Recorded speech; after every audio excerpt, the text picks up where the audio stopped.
మహాభారతంలో పాండవులకు కౌరవులకు మాత్రమే గొడవ.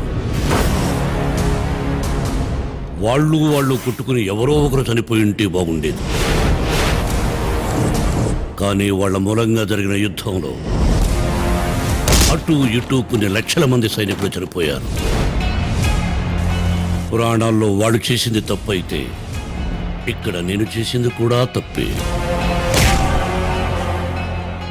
అక్కడ వాళ్ళు దేవుళ్ళైతే ఇక్కడ నేను దేవుణ్ణి.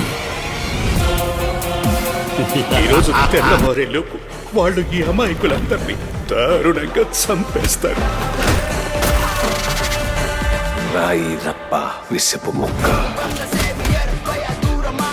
ముళ్ళు ముద్దు కోడి త్రాచు వచ్చాడయ్యా సుందర రావణుడు.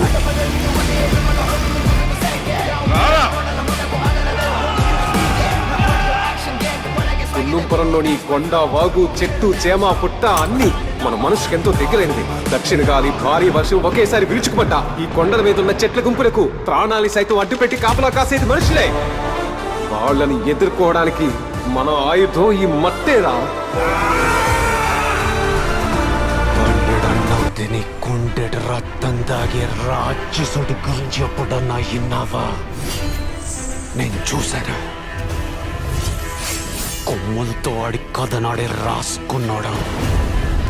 కన్నీళ్ళని ఒంటికి నెత్తురులాగా పూసుకున్నాడు. సావు కళ్ళ ముందుకొచ్చి నిలబడితే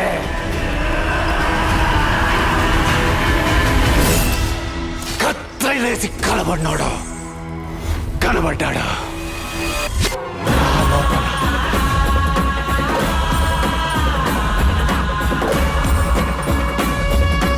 రక్తపాతం లేకుండా మనమేం చేయలేమా చెప్పు.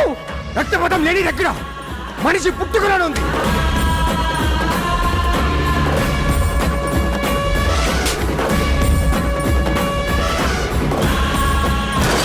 ఈ తుపాకీ గొట్టంలో శాంతి లేదురా. శాంతి ఆడపిల్ల ప్రేమలో ఉంది. ఈ బూర్జువా వ్యవస్థలో మనిషిని నమ్మించి మోసం చేసుకోవడానికి మాత్రమే ప్రేమ పనికొస్తుంది.